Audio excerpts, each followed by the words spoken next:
नमस्कार दोस्तों, welcome to 10x trader. मैं हूं राजेश कुमार और इस चैनल पे मैं बात करता हूं ऐसे स्टॉक्स के बारे में जिनका टेक्निकल एनालिसिस हम करते हैं और जो हमें शॉर्ट टर्म में और लॉन्ग टर्म में ऐसे इंडिकेशंस दे रहे होते हैं कि वो काफ़ी अच्छा खासा रिटर्न हमको दे सकते हैं। आप देख सकते हैं मेरे पिछले वीडियोस को, मैंने जितने भी स्टॉक्स के बारे में डिस्कस किया है उनमें से कई सारे स्टॉक्स ने हमें काफ़ी अच्छा खासा रिटर्न दिया है। तो इन वीडियोस के थ्रू मेरा ये भी एम होता है कि आपको थोड़ा थोड़ा करके टेक्निकल एनालिसिस भी सिखा सकूं और कैसे आप स्टॉक का जब एनालिसिस करते हैं तो टारगेट कैसे रखना है, स्टॉप लॉस कैसे लगाना है, इसके बारे में आपको नॉलेज दे सकूं और साथ में आपको ये भी सिखाता रहूं कि आप धीरे धीरे कैसे इन्वेस्टिंग करके अच्छा खासा पोर्टफोलियो को बिल्ड कर सकते हैं। तो चलिए टाइम बिना वेस्ट किए हुए हम वीडियो को शुरू करते हैं, लेकिन उससे पहले आपसे एक छोटा सा रिक्वेस्ट है कि इस चैनल को सब्सक्राइब कर दीजिए, क्योंकि उससे मुझे बहुत ज़्यादा मोटिवेशन मिलती है और मैं ऐसे वीडियोस कंटिन्यूसली बनाते रह पाता हूँ जिससे आपको भी बहुत ज़्यादा फायदा होता है। तो चलिए दोस्तों स्टार्ट करते हैं अपना पहला स्टॉक के साथ, जिसका नाम है DLF। और DLF दोस्तों क्या है, आपकी एक रियल एस्टेट की कंपनी है जो कि बिल्डिंग्स को बनाती है, जो रेसिडेंशियल घर को बनाती है। और रिसेंट ईयर्स में रियल एस्टेट सेक्टर ने काफ़ी अच्छा खासा ग्रोथ दिखाया है। आप देख सकते हैं हमको चार्ट पैटर्न में भी दिख रहा है। ये वीकली चार्ट मैंने खोल के रखा है। 2020 से अगर मैं आज तक देखूं तो स्टॉक लगभग 687% का रिटर्न दे चुका है, यानी कि 7 गुना आपके पैसे को कर चुका है सिर्फ कुछ ही सालों के अंदर। आप देख सकते हैं 2020 से लेके 2024 तक 4 साल के अंदर हमको स्टॉक ने 7 गुना का रिटर्न दिया है। लेकिन आप देख सकते हैं स्टॉक एक बहुत लंबे समय से एक डाउन ट्रेंड के अंदर में था और इसने हमको 16 साल बाद हमको एक राउंडिंग बॉटम बनता हुआ नजर आ रहा है, जो कि कहीं ना कहीं कंप्लीट होने वाला है। तो ये वीकली चार्ट है, ध्यान रखिएगा। आप देख सकते हैं आपको यहाँ पे 2008 में इसने यहाँ का लो लगाया था, उसके बाद आज यहाँ पे आपको यहाँ पे ब्रेकआउट देखने के लिए मिला है। आप देख सकते हैं ये जो कप पैटर्न है इसका ब्रेकआउट आपको देखने के लिए मिला है। यहाँ पे इस जगह पे आपको ब्रेकआउट देखने के लिए मिला है और ब्रेकआउट देखने के बाद स्टॉक फिलहाल अपने रेजिस्टेंस के पास ही कहीं ना कहीं सस्टेन करने का ट्राई कर रहा है। तो अगर इस रेजिस्टेंस को सस्टेन करता है और वापस से अपमूव दिखाता है तो हमको यहाँ पे एक और कप बनता हुआ नजर आएगा, जो कि टॉप की तरफ से बनेगा, जो कप हमारा यहाँ बनेगा। तो अगर ये वाला कप पैटर्न हमारा कंप्लीट हो जाता है तो हमारे टारगेट बहुत ऊपर के हो सकते हैं। उस केस में हमारा टारगेट हो जाएगा करीब 2500 का, और अभी स्टॉक जो चल रहा है वो चल रहा है आपका 830 का। यानी यहाँ से अगर ये अपने टारगेट को हिट करता है तो स्टॉक 3 गुना होते हुए नजर आएगा।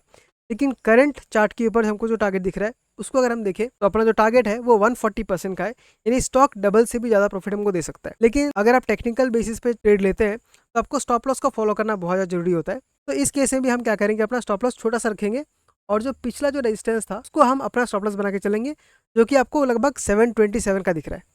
आप देख सकते हैं एक बार 727 को टच करके स्टॉक वापस ऊपर भी गया है। तो 727 को आपको क्या करना है, स्टॉप लॉस लेके चलना है। अब यहाँ पे अगर मैं आपका रिस्क रिवार्ड रेशियो देखूं तो आपका रिस्क रिवार्ड रेशियो यहाँ पे 9 टाइम्स का मिल रहा है, यानी आपको 1 रुपये का रिस्क लेना है तो आपको लगभग 9 रुपये का प्रॉफिट हो सकता है। तो रिस्क रिवार्ड रेशियो बहुत ही अच्छा है। और स्टॉप लॉस अगर आप देखेंगे तो यहाँ पे आपका स्टॉप लॉस काफ़ी बड़ा है, लगभग 14% का है। लेकिन क्योंकि ये वीकली चार्ट है तो यहाँ पे आपको स्टॉप लॉस बड़ा ही लेके चलना पड़ेगा। लेकिन जिन लोगों को शॉर्ट टर्म में ट्रेड करना है, जो डेली बेसिस पे ट्रेड करना चाहते हैं, उनके लिए भी हम यहाँ पे देख लेते हैं डेली चार्ट में क्या नजर आता है। तो डेली चार्ट में भी आपको सेम ही दिख रहा है। आप देख सकते हैं 729 का जो लाइन है ये आपका एक सपोर्ट की तरह काम कर सकता है। या अगर आप और कम रिस्क लेना चाहते हैं, अगर आपको लगता है कि 14% एक बहुत बड़ा ड्रॉडाउन है जो कि मैं नहीं ले सकता, तो आप यहाँ पे 200 डेज के मूविंग एवरेज को आप स्टॉप लॉस की तरह मान के चल सकते हैं। अगर उसके नीचे स्टॉक क्लोजिंग देता है तो आपको निकल जाना है।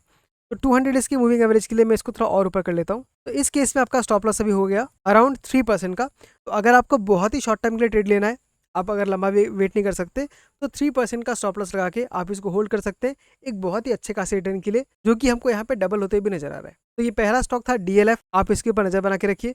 अब हम दूसरा स्टॉक की तरफ देखते हैं जिसका नाम है ओम इंफ्रा, और ये स्टॉक जो है विजय केडिया जी के पोर्टफोलियो में भी है। तो ये एक बहुत ही इंपॉर्टेंट शेयर हो जाता है। आप देख सकते हैं स्टॉक ने हमको 2023 से कंसोलिडेशन करने के बाद एक अच्छा खासा ब्रेकआउट बना के दिया है, और ब्रेकआउट के टाइम पे हमको वॉल्यूम भी बहुत हाई नजर आ रहा है। ये हमको आप देख सकते हैं इस जगह पे वॉल्यूम बहुत ज़्यादा हाई आया और बहुत हाई वॉल्यूम के साथ स्टॉक ने हमको यहाँ पे ब्रेकआउट देते हुए नजर आया। आप यहाँ पे देख सकते हैं यहाँ पे रेजिस्टेंस फेस किया और इस जगह हमको ब्रेकआउट मिला है, और ब्रेकआउट मिलने के बाद स्टॉक उस रेजिस्टेंस के पास ही कहीं ना कहीं सस्टेन कर रहा है। तो इस स्टॉक को भी हम ऐड कर सकते हैं। यहाँ से अगर आपको स्टॉप लॉस लेना है तो पिछले कैंडल का लेना पड़ेगा, जहाँ पे आपका स्टॉप लॉस जो है 5% का बनेगा। और यहाँ पे हम टारगेट सेट नहीं कर सकते क्योंकि स्टॉक जो है अपने लाइफ टाइम हाई की तरफ बढ़ रहा है। तो कितना ऊपर बढ़ेगा हमको बोलना बहुत ही डिफिकल्ट है। लेकिन अगर हम नेक्स्ट स्विंग का देखें तो नेक्स्ट स्विंग का जो प्रॉफिट है वो 14% तक मिल सकता है। तो अगर हम मोटा मोटा निकालने का ट्राई करें तो आपको स्टॉप लॉस मिल रहा है 5% का, और आपका जो टारगेट है वो लगभग 14% का है। तो यहाँ भी रिस्क रिवार्ड रेशियो आपको 1:3 का मिल रहा है। अगर आप 1 रुपये का रिस्क लेंगे तो आपको 3 रुपये का प्रॉफिट हो सकता है। तो इस स्टॉक का नाम था ओम इंफ्रा, आप जाके इसके बारे में रिसर्च कर सकते हैं।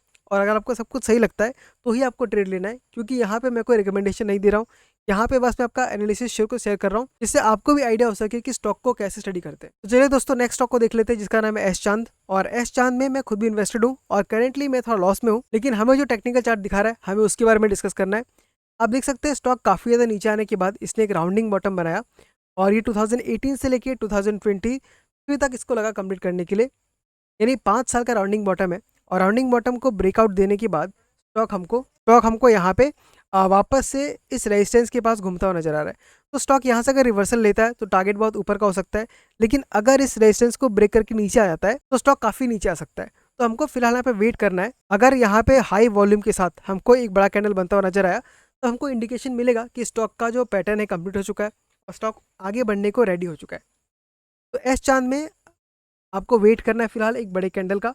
अगर हाई वॉल्यूम के साथ आपको बड़ा कैंडल मिलता है तो इसमें एंट्री कर सकते हैं। और तब हमारा टारगेट क्या होगा आप सिंपली यहाँ से निकाल सकते हैं।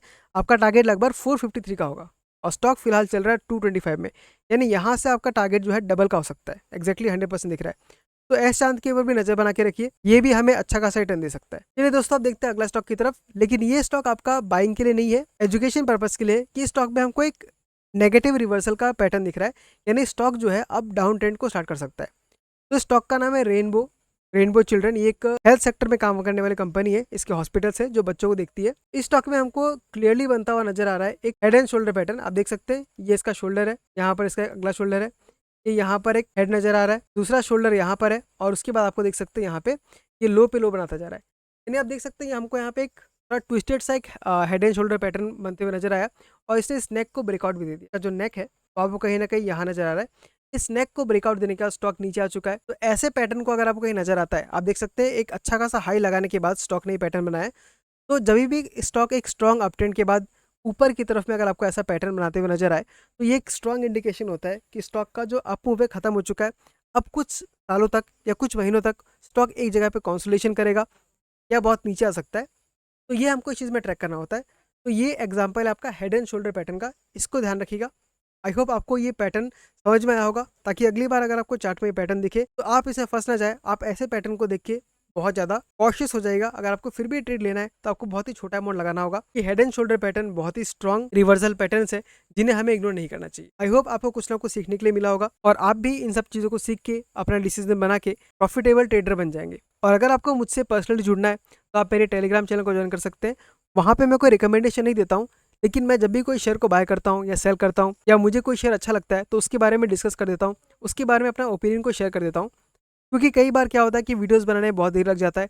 तो टेलीग्राम चैनल पे और कम्युनिटी पोस्ट में भी मैं इंस्टेंटली आए पोस्ट करता हूँ, जिससे आपको थोड़ा बहुत आइडिया हो सके। तो जरूर मुझसे पर्सनली जुड़िए और साथ ही साथ इस चैनल को भी सब्सक्राइब कर लीजिए। और अगर आपने मेरे पुराने वीडियोज़ को नहीं देखा है तो जाके उन्हें चेकआउट कीजिए। मैं मिलता हूँ आपसे अगले वीडियो में किसी अगले स्टॉक के साथ। तब तक के लिए tata bye bye, take care.